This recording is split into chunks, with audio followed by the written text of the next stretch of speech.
Alors, je suis ravie de te retrouver à nouveau, Fabienne, pour cet échange. On s'était trouvés il y a quelques mois pour parler, je ne sais plus quand est-ce que c'était d'ailleurs, pour parler de la ménopause, un Oui. autre sujet qui était peu abordé dans la société d'aujourd'hui. Et là, j'avais envie qu'on puisse se retrouver à nouveau pour échanger sur le thème de la sexualité féminine Mhm. et de tout justement, tout ce que ça comporte. Et puis bah, comme c'est un thème qui est quand même encore peu abordé, surtout je trouve celle des femmes finalement, parce que ça reste encore, je trouve, plus tabou encore que la sexualité des hommes, ne serait-ce qu'au moment de la puberté, la masturbation, toutes ces choses-là, c'est encore quelque chose de très tabou. Et donc voilà, ça me paraissait chouette qu'on puisse se retrouver pour en parler aujourd'hui. Je vais te laisser te présenter, Fabienne, je me présenterai après, je te laisse la Ok, parole. ok, merci Amélie. Donc, je m'appelle Fabienne Kaiser, je suis sexothérapeute et j'accompagne les femmes effectivement en sciences individuelles par rapport à des problèmes autour de la sexualité, mais aussi des hommes, des couples. J'anime des ateliers de femmes autour de ce thème et actuellement aussi avec mon mari, on accueille des couples ensemble en stage ou en séance individuelle. Et donc, bien sûr, la sexualité étant l'un des quatre piliers du couple, on en parle aussi en couple. Voilà. Ok, merci Fabienne. Eh ben moi, je suis Amélie Carlier, je suis thérapeute holistique et moi aussi, j'ai l'occasion de rencontrer les femmes en individuel dans mes accompagnements. Alors moi, elles ne viennent pas me voir pour ce thème spécifique, Mhm. mais il y a forcément toujours un moment où ce thème arrive quand même bien souvent dans les suivis, dans les accompagnements. Je suis aussi facilitatrice de cercles de femmes, donc dans ces lieux-là, il est question souvent entre femmes de parler de l'intimité, de la sexualité, de la matrice féminine, de toutes ces choses-là. On anime aussi également avec mon mari Sébastien des week-ends couples et pareil, il y a une journée qui est dédiée au corps en général, Mhm. à la relation au corps dans le couple, donc forcément on parle également de la sexualité. Donc, ça fait pas mal de domaines différents. Et moi, ce qui m'a amené à avoir envie aussi d'en parler, c'est que j'ai animé il y a quelques mois une conférence sur les femmes, sur la lignée des femmes et sur tout ce qui était blocage transgénérationnel, etc. Mhm. Et en fait, je me suis retrouvée avec énormément de femmes présentes et des demandes par la suite aussi d'accompagnement, avec des femmes qui avaient eu des abus, des attouchements, enfin des choses comme ça qui avaient marqué, bloqué leur sexualité, leur intimité, leur rapport à leur corps. Et c'est aussi ça qui m'a fait dire qu'il y avait besoin de pouvoir créer des espaces, des lieux pour parler de ces choses-là, pour pouvoir aussi donner des pistes, pour que les femmes puissent trouver des issues ou des moyens de se libérer de certaines choses et puis de pouvoir vivre une sexualité un peu plus épanouissante, quoi. Mhm. Alors, je ne sais pas, dans tes accompagnements, toi, peut-être si tu as des choses particulières qui reviennent régulièrement, soit des idées reçues, des préjugés ou des choses comme ça qui bloquent les femmes parfois, rien que dans leur mental déjà au départ. Je ne sais pas si tu as des choses que tu aurais envie de partager. Oui, alors c'est vrai qu'il y a des choses qui reviennent vraiment très souvent quand les femmes viennent me voir pour des problèmes liés à la sexualité. C'est dans le couple, hein, c'est par exemple qu'elles sont obligées de faire l'amour avec un homme, Mm, sinon il va aller voir ailleurs, par exemple. Ça, c'est quand même très ancré encore. Et d'ailleurs, même si elles savent mentalement que c'est pas vrai, il y a l'inconscient collectif qui est très très fort mm, et qui rattrape souvent les femmes à ce niveau-là. La croyance que si un homme ne vient pas souvent vers elles pour faire l'amour, c'est qu'il les aime pas. mm. Il y a ça qui est très présent souvent aussi. Euh, je vois aussi à quel point la sexualité, c'est quelque chose de très figé et restreint dans la tête des femmes et souvent des hommes aussi d'ailleurs, hein. Qu'on a des scénarios sexuels et qu'on Ouais. n'y déroge pas. Et que c'est souvent lourd, ça devient une obligation, ça devient quelque chose sur quoi on se met de la pression. Alors que ça devrait être Mm. l'espèce de créativité et de légèreté par excellence, ça devient comment dire, ouais, quelque chose Un d'extrêmement devoir, ouais. Mm, pesant, ouais, dans le couple. mm, Ça, mm. ouais, je le ressens énormément. Et de pouvoir élargir cette vision, ce que c'est que la sexualité en fait. Qu'est-ce que c'est que la Mm. sexualité? Ça apporte déjà beaucoup plus de légèreté. Et ce que je Moi, remarque, j'ai deux autres trucs qui me viennent en t'écoutant là. oui, J'ai encore beaucoup de femmes qui me disent, alors la phrase exacte, je ne l'ai plus, mais c'est souvent la même. C'est quelque chose, alors souvent ce sont des femmes qui ont peu de libido ou peu de désir sexuel et qui me disent, bon bah ouais, effectivement, elles se sentent obligées de le faire de temps en temps pour satisfaire leur compagnon ou leur mari. Et elles me disent, parce que bon bah lui c'est un homme, donc il a des besoins. oui, Comme si les femmes n'avaient pas de besoin ou c'était pas pareil, tu sais. Alors souvent, je leur fais un feedback en leur disant que ça dépend des femmes et qu'il mm, y a des femmes qui ont des libidos plus ou moins prononcés et qui peuvent avoir très souvent envie aussi. Enfin, que c'est pas que les hommes. Mais il y a cette idée-là aussi qui revient beaucoup quand j'ai les femmes qui me parlent de ça. Et puis, alors justement, l'idée aussi dans l'autre cliché qui revient souvent, comme tu disais, dans les stéréotypes de la sexualité, c'est qu'on fait l'amour dans le lit conjugal. mhm, Et nous, ça, on nous l'a beaucoup renvoyé parce que Sébastien et moi, on a beaucoup fait du cododo avec nos enfants quand ils étaient tout petits. Moi, j'allaitais, je les ai allaités longtemps, donc ils ont longtemps partagé notre lit. mhm, Et souvent, ce qui me revenait comme question, c'était par rapport à notre vie sexuelle. mhm. Et en fait, je leur disais, mais enfin, il y a plein d'autres façons de faire l'amour. On n'est pas obligé de faire l'amour que dans son lit conjugal.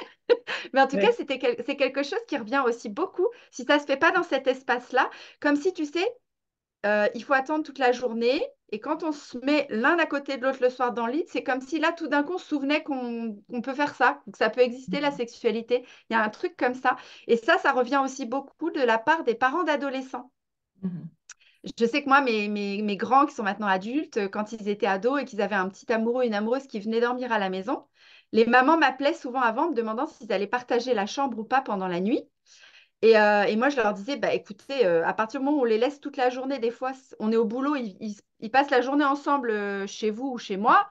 Bon, ils peuvent faire l'amour quand ils le sentent, quoi. Donc, c'est pas parce qu'ils vont dormir ensemble dans le même lit cette nuit qu'il va se passer plus de choses que d'habitude dans la journée, quoi. Enfin, mhm. mais tu vois, c'est là que tu te rends compte qu'il y a des idées avec la nuit, le soir Ouais, et la nuit. ouais, Pour les ouais. gens, c'est plus propice à faire l'amour que la journée, en fait. Enfin, C'est très ancré et du coup, ça met aussi, on fait ça après tout le reste, en fait. oui, voilà. Quand il Et restera un peu de temps dans la journée, si jamais on a du temps, on pourra consacrer du temps à voilà. ça. Ouais, ouais. Et c'est tout un travail d'amener les couples à dégager de l'espace pour ça, du temps pour ça, de l'espace et du temps. Euh, Hmm, et comme tu dis, c'est pas forcément au lit et c'est pas forcément le soir. C'est pas hmm. forcément spontané non plus. Euh, Oui. parce que j'introduis toujours l'idée du rendez-vous Mhm, d'intimité, qui est pas forcément un rendez-vous où on va faire l'amour comme on a l'habitude, c'est-à-dire préliminaire, pénétration, orgasme, comme on a cette idée-là, hein. Quand je parle de scénario sexuel, mhm, c'est un peu ça. Que je les invite à être juste dans la présence l'un de l'autre, c'est hmm, dans la peau, dans la respiration, enfin. Voilà, que si ça vient, c'est bien, mais si ça vient pas, c'est pas grave. On n'est pas obligé de hmm, passer par ce scénario-là pour avoir de l'intimité, en fait. hmm, hmm. Ouais, c'est beau ce que tu dis, effectivement, Mm. ouais, tout à Mm. fait. Hmm. Ouais. Et tu disais tout à l'heure les définitions qu'ils ont de ce que c'est que la sexualité, etc. C'est ce scénario-là dont tu viens de parler ou tu voyais, tu imaginais d'autres choses quand tu disais ça? Alors, franchement, c'est le scénario qui est dans la tête des gens. Hmm, Ils ont du mal à ouvrir les œillères par rapport à ça. Et c'est une sexualité qu'on va qualifier de très masculine, en fait. Pas de hmm. façon péjorative du tout, mais en Non, mais tout ça cas, fait des charges, un peu. oui, c'est une sexualité de décharge, tout à fait. Ouais. Et très orientée sexe, en fait. Enfin, Hmm, sexe masculin. Et c'est OK, c'est très bien d'avoir une sexualité comme ça, mais c'est bien aussi, et les femmes en ont besoin, de s'ouvrir à une sexualité plus connectée, qui hmm, est aussi dans le cœur. Et pour moi, c'est vraiment important, c'est un de mes chevals de bataille, on va dire. hmm. Euh, Parce que, en fait, dans notre non-éducation, parce que je ne vais pas parler Oui, d'éducation, c'est ça. dans Hmm, notre non-éducation, on voit juste ce qui se passe dans les films, au pire dans les pornos, hein. Les jeunes sont quand même beaucoup éduqués par le porno en ce moment, c'est assez. Je vois des oui, jeunes qui viennent chez moi, des jeunes hommes, et qui sont mal parce qu'ils deviennent addicts au porno et ils peuvent plus faire l'amour en vrai, quoi. oui, j'en ai eu aussi. Ouais. Ça, ils sont mal. Bon. Et qu'est-ce que je disais Ah, ben, du coup, j'ai Oui, perdu le fil. oui, en t'écoutant, ce qui me vient aussi, c'est cette histoire de non-éducation, là, comme tu disais. Ce qu'on voit dans les films, même des films qui ne sont pas des films porno, hein, des films d'amour, tout Oui, simplement, oui, tout c'est à fait. toujours des scènes de sexe qui sont extrêmement passionnées avec une excitation hyper forte. Donc, en fait, il y a le côté animal, tu vois. Oui, Et ça, c'est bien quand tu viens de te rencontrer et qu'il y a une espèce de folie, on va dire. Mais dans le temps, au bout d'un certain temps, il y a une connexion plus forte, émotionnelle qui se crée entre les partenaires. Et c'est du ça. coup, il peut y avoir une autre forme de sexualité aussi, qui Oui, peut être très intense et très belle, mais oui, qui se vit dans l'intensité émotionnelle du ressenti et pas juste dans les corps qui sont excités l'un avec l'autre, quoi. c'est Et ça. ça, c'est pareil, c'est quelque chose que les gens n'ont pas forcément en tête. Si c'est pas passionnel et qu'on est fou d'excitation l'un pour l'autre, bah du coup, ça va être nul, quoi. Tu vois, il y Ouais. a un côté aussi. Oui, c'est ça. Et quand effectivement les choses changent parce que le couple dure, il y a ce regret de ces premiers temps, souvent. Mm, Et la sexualité, elle est vouée à évoluer. On ne retrouvera plus jamais ce qu'on a connu au début. Alors peut-être par moments, ça peut mm. devenir simple, mais ce ne sera pas tout le temps comme c'était au début, Ah ça oui, c'est sûr. Et on dit aussi que les femmes s'ennuient au lit. Les femmes mm, s'ennuient au lit parce qu'à un moment donné dans le couple, il va y avoir un schéma qui va s'installer oui, et on va faire l'amour tout le temps de la même façon. oui. Et, les femmes vont finir par s'ennuyer parce qu'il n'y aura pas cette connexion justement de cœur, Oui, quoi. ça fait un peu le truc mécanique sans qu'il y ait la rencontre Oui, vraiment d'âme à âme et de cœur à cœur, quoi. ouais. Ouais. Hmm. Ça me fait penser ce que tu me dis là. Il y avait une histoire qui planait dans ma famille comme ça. Il y avait une grand-tante qui apparemment n'aimait pas du tout la sexualité et qui se laissait faire de temps en temps, comme elle disait, parce qu'il fallait bien donner quelque chose à l'homme, comme on disait tout à l'heure, là, l'idée que les femmes se font. Et elle lisait Marie-Claire pendant que son homme lui. C'est horrible, mais c'est vraiment horrible comme idée, quoi. À la fois elle, qui est obligée de trouver un truc pour que son mental s'échappe parce que c'est vraiment trop désagréable de vivre ça, ou qu'elle s'ennuie, j'en sais rien. Enfin, et puis lui, réussir à faire l'amour à sa femme alors que tu sais qu'elle est en train de lire un magazine, qu'elle est absolument pas là et que tu es en train de faire ça avec un corps vide, d'une certaine manière, je trouve ça terrible aussi, quoi. Pour les deux, je trouve que c'est une souffrance. Enfin, Parce qu'en fait, ils n'imaginent même pas qu'il y a autre chose de possible. c'est C'est un ça. autre possible. Mm, mm, mm, mm. Parce que justement, la sexualité énergie féminine, on va dire, a été complètement évincée, Nier. Mm, niée, évincée. Et d'ailleurs, moi, pour parler de mon histoire, je sais qu'au début, de ma vie sexuelle, j'ai cru que j'étais frigide. Parce que mm. je voyais toutes ces femmes dans ces films qui, en l'espace de 3 secondes, avaient un orgasme. Et que moi, c'était En pas. hurlant de leur plaisir. Ah, ouais, ouais, ouais. Donc, je suis sûre que je ne suis pas la seule à vivre ce genre de choses. C'est dommage, quoi, vraiment. Mm. Et oui.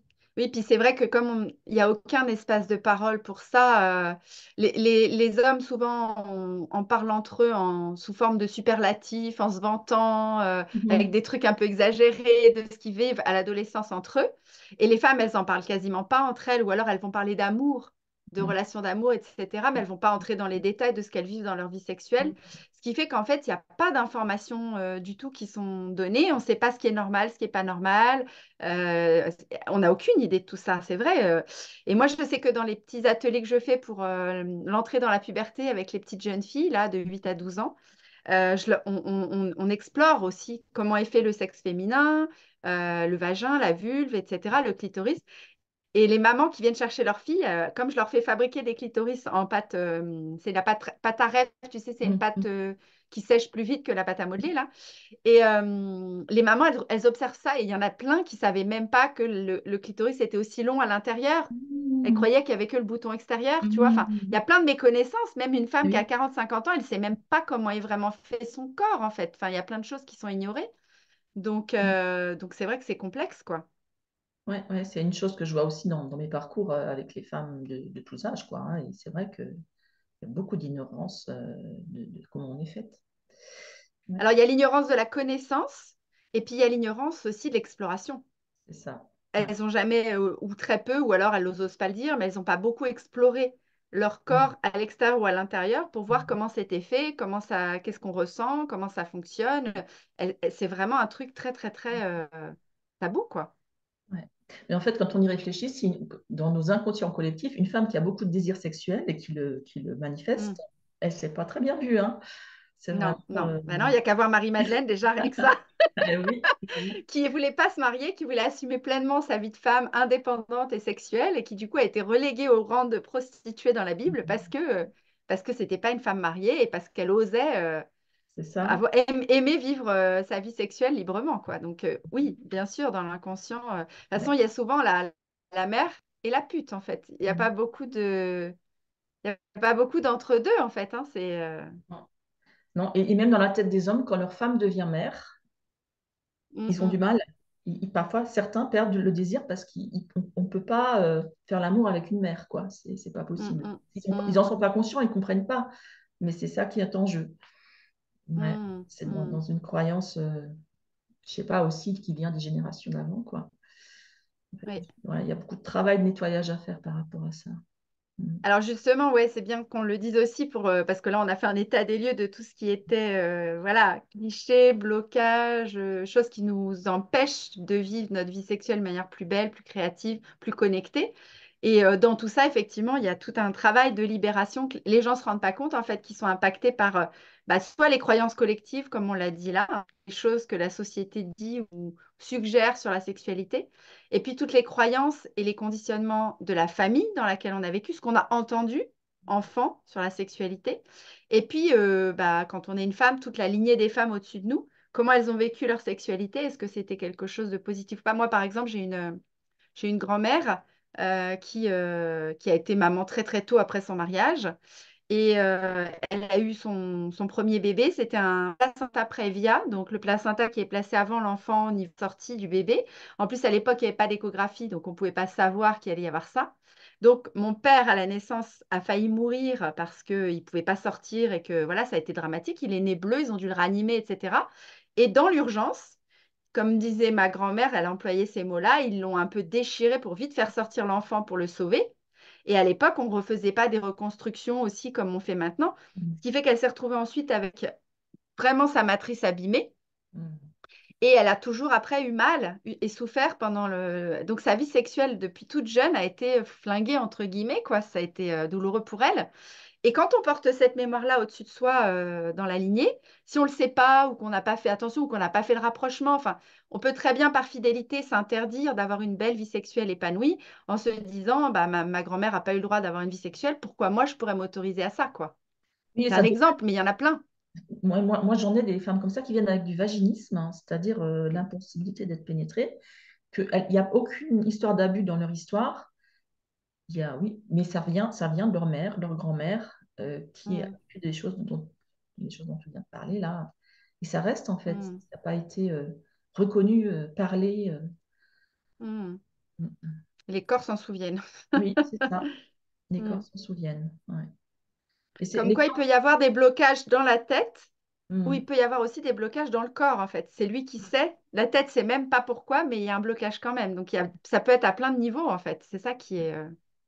Complètement. D'ailleurs, dans les histoires d'abus, par exemple, dont tu parlais tout à l'heure, pour les femmes qui ont connu ça enfant, et d'ailleurs, plus elles sont jeunes et plus c'est difficile après, hein, euh, c'est une chose de guérir dans la tête, et c'est Oui. encore tout à fait autre chose de guérir dans le corps. Le corps, c'est beaucoup plus loin et beaucoup plus difficile, en fait, de Hmm. lâcher, de lâcher prise. Mm. Et tout à l'heure, tu parlais de sexualité féminine, enfin, du côté plus yin, c'est-à-dire de la connexion, de la douceur, de la lenteur, de rentrer en connexion, en lien avec l'autre, etc. Et on disait que les femmes avaient besoin de ça, beaucoup en général, parce qu'elles ont besoin d'être connectées d'abord par le cœur avant que ça descende dans leur zone sexuelle.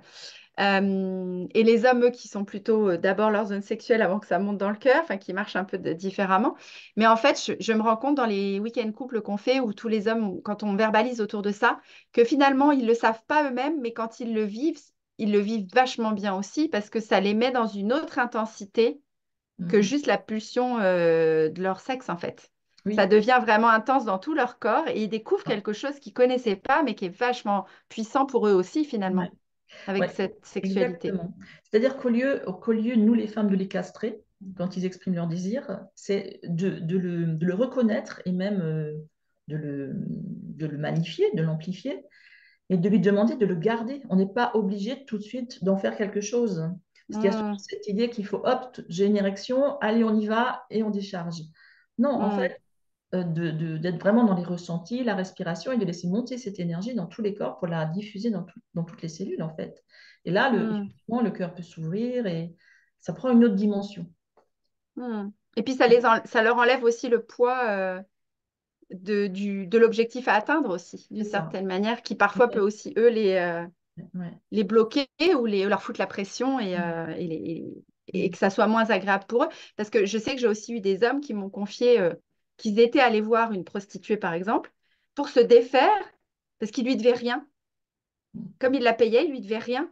Parce que sinon, ils étaient toujours avec cette pression de se dire, il faut que je lui donne un orgasme, il faut que mm, j'arrive à une performance. Et ouais, ça leur faisait perdre le bien-être finalement dans la sexualité, cette histoire de pression.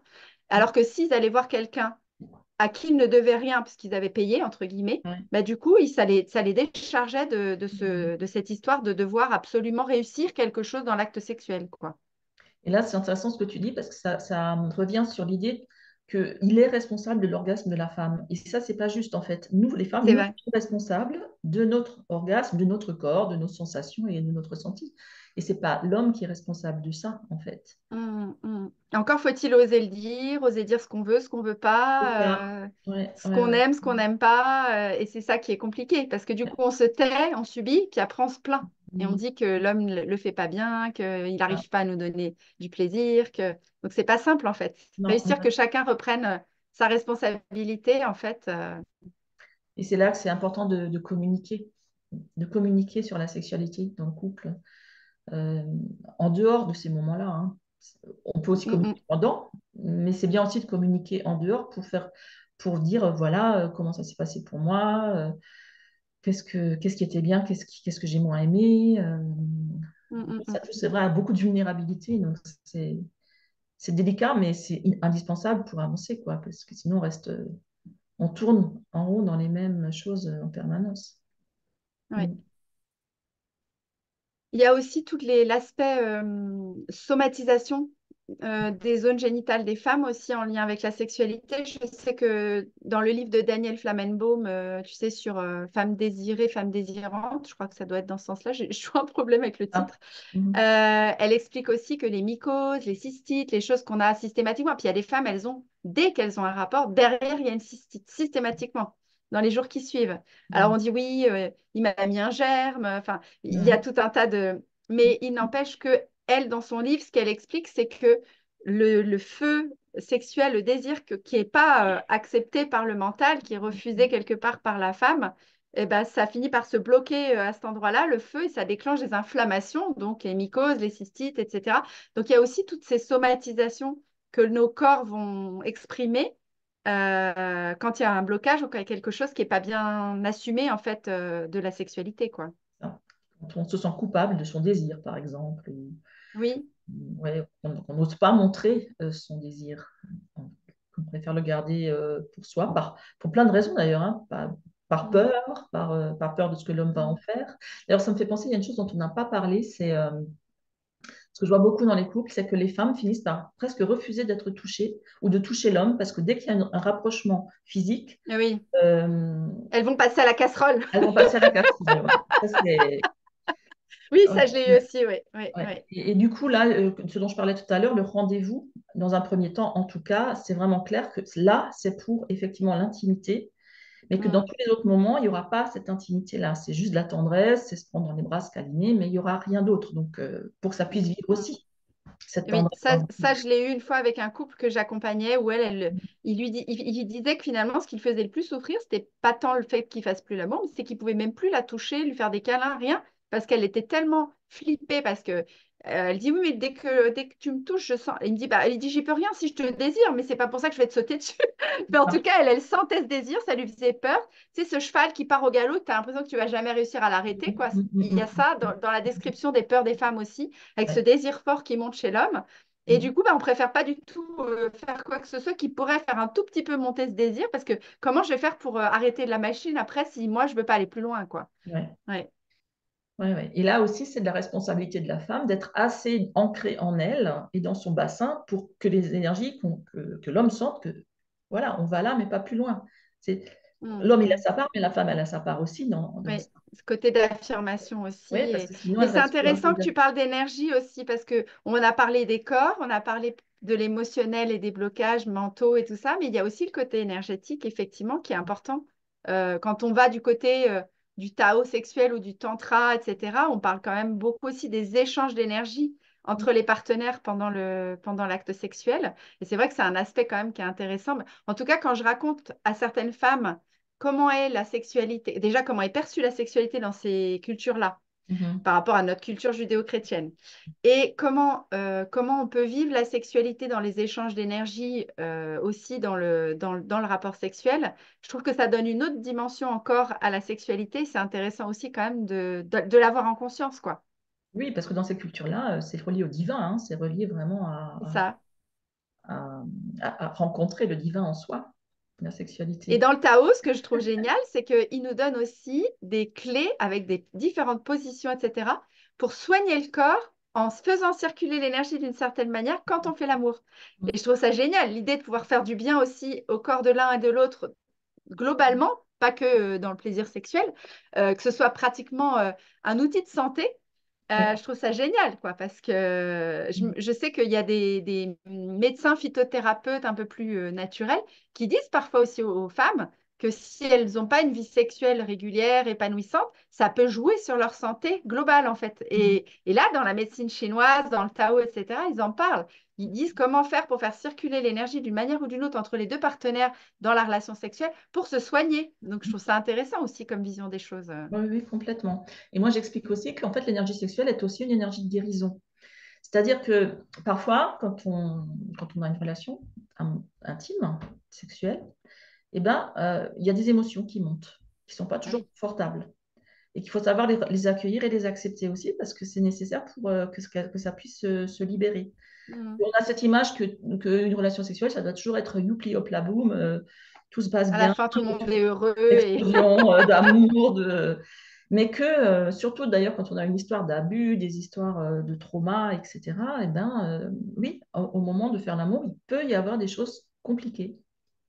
Et que, oui, et même sans ça, hein, parce que moi, je sais que tu vois, par exemple, moi qui suis quelqu'un qui est longtemps retenu mes émotions, qui avait vachement de mal à les libérer, en tout cas beaucoup la tristesse surtout, quand je faisais l'amour, au moment de l'orgasme, il y avait une montée émotionnelle, tu sais, comme l'énergie de la Kundalini qui circule et qui va déloger tous les nœuds coincés à droite à gauche.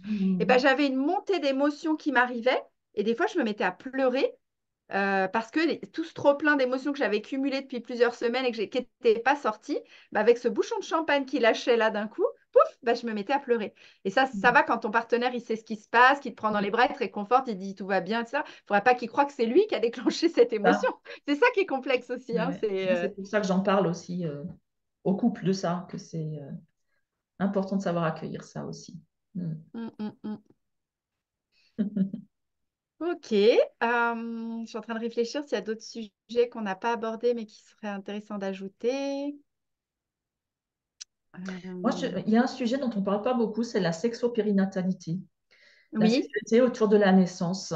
Et c'est dommage parce qu'il y a beaucoup de choses qui se jouent à ce moment-là et qui peuvent être vraiment très difficiles pour les femmes et les hommes d'ailleurs. oui, Euh, pour le couple, oui. ouais, ouais, Mm. ouais. Il y a souvent des baisses de désir à ce moment-là. Certaines femmes ont beaucoup de désir pendant la grossesse, peut-être même plus Oui. qu'avant, ça arrive ça. Mm. Et puis, après la naissance, souvent, ben, c'est très compliqué. Ben, c'est Bah, normal. il y a déjà la fatigue, bien sûr. Des nuits, les parents sont Mhm. crevés parce que le bébé dort pas.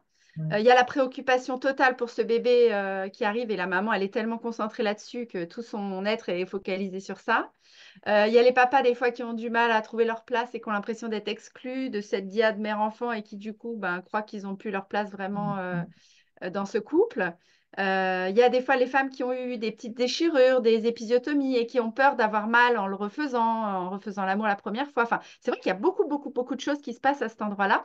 Et moi, j'ai déjà eu des histoires avec des hommes vraiment qui étaient en grande souffrance parce que pendant 1 an, voire même 18 mois, j'en ai un qui m'a raconté une fois, il n'a plus jamais pu toucher sa femme pendant les 18 mois qui ont suivi la naissance de leur enfant, quoi. Mm. C'était pour lui hyper violent, hyper douloureux. Donc Ouais. oui, c'est vrai que c'est un sujet, tu as raison Ouais. Oui, et puis on ne sait pas souvent que les hormones de l'allaitement font baisser la libido chez les femmes. aussi. Et ça, c'est. Ouais, voilà, donc tout ce que tu as dit, plus ça, Oui, c'est- ça fait il déjà pas mal. y a vraiment besoin de mettre beaucoup de communication et de mots sur tout ça pour que. Autour de l'allaitement aussi, j'ai déjà entendu des choses comme ça, des idées reçues. On parlait tout à l'heure d'idées reçues. Mm. La mère, des fois, qui pense que le sein doit être que à l'enfant. Ah oui. Comme si l'homme, il y touche, il va rendre le sein impur, tu vois, pour Mm. l'allaitement, un truc comme ça. Mm. Il y a aussi des choses de cet ordre-là qui font que l'homme a plus le droit de toucher les seins de sa femme. Donc, des fois, les papas ont qu'une hâte, c'est que l'allaitement s'arrête. Tu sais, mais c'est inconscient, mais parce qu'ils savent que tant que l'allaitement sera là, ils pourront plus Mm. accéder à leur femme. Donc, enfin, voilà, il y a tellement de choses qui se jouent, c'est complexe, mais effectivement, c'est vrai que l'arrivée d'un bébé, ça peut bousculer beaucoup de choses. Et la chose, du coup, qui en découle aussi, qui, moi, arrive fréquemment par rapport aux enfants que j'accompagne, c'est parfois un enfant qui est pris en otage par la mère dans le lit pour éviter d'avoir à avoir une vie sexuelle avec le conjoint. Alors ça, Il y a ça aussi. c'était une pratique contraceptive de nos grands-mères, hein. Là, j'ai appris Mais ça. ah ouais, mais moi j'ai beaucoup en fait moi je le découvre parce que l'enfant, tu sais, on m'amène l'enfant, il peut plus dormir tout seul, c'est l'horreur, il peut pas se séparer de la mère, ta. Et puis allez, je sais pas combien de cas sur je sais pas combien, mais très souvent, je finis Mm. par questionner la maman sur sa vie sexuelle et paf, bingo, on tombe dessus. En général, l'enfant en fait, il sait pas, mais il est missionné inconsciemment et il s'accroche à la mère parce qu'il a un rôle à jouer à cet endroit-là. Et elle me dit, oui, c'est vrai que je suis bien contente parce qu'en fait, pendant ce temps-là, je suis tranquille, quoi. Donc, il y a aussi des choses comme ça qui se passent. Et c'est encore une déviation parce que c'est quand on ne se sent pas capable de parler de son problème sexuel avec son mari, on est obligé d'utiliser l'enfant pour le mettre là entre les deux pour se protéger, quoi. C'est triste hein, quand on y pense. Ouais, ouais. Ah, la communication, c'est quelque chose, hein. On a beaucoup de mal à communiquer là-dessus dans les couples encore. Bah, comme on le disait au début, en fait, à communiquer tout court, hein. Oui, On en parle peu entre femmes, on en parle peu dans la société. c'est vrai. Comme on le disait aussi toutes les deux avant de lancer la vidéo, on ne peut pas en parler beaucoup non plus, même quand on propose un sujet comme le nôtre, parce qu'il y a des réseaux sur lesquels les mots, on ne peut pas les employer parce qu'on se fait, on se fait censurer. Donc, c'est quand même encore très compliqué d'en parler tout court. Mais alors, Ouais. dans l'intimité du couple, c'est Mm. vrai que c'est complexe. Mm. Et en fait, je me dis, dans le couple, on a tellement d'estime pour l'autre qu'on aime très fort. On a peur du regard qu'il a sur nous, de ce qu'on va dire, qu'est-ce que ça va induire dans le couple en général après, que des fois, les personnes ont plus de facilité à aller vivre leurs besoins, leurs désirs sexuels avec des inconnus, parce qu'il n'y a pas d'attente, il n'y a pas de jugement, on s'en fout, entre guillemets, que d'oser avouer certaines choses à son partenaire avec qui on va continuer de vivre tous les jours. Et qu'est-ce qu'il va avoir comme image de moi, qu'est-ce qu'il va penser de moi, etc. Il y a ça aussi qui Ouais. revient. Je trouve il faut beaucoup de courage pour cheminer sur le chemin du couple conscient. C'est Oui, vraiment se mettre en face de soi. Et ouais, c'est ça. c'est pas facile, mais c'est génial. Mais c'est ça, parce que par contre, une fois qu'on le vit, qu'on a goûté à ça, à cette authenticité, à cette transparence, à cette confiance, Mm, c'est ça. à cette fusion aussi. Moi, je dis, quand on fait l'amour de cette manière-là, moi, j'appelle ça faire l'amour par tous les chakras. Mm, mm, mm, C'est-à-dire que tu te sens connecté à l'autre dans l'amour émotionnel, dans le cœur, mm, dans la partie sexuelle, donc vraiment dans le côté physique, d'âme à âme au niveau de l'énergie.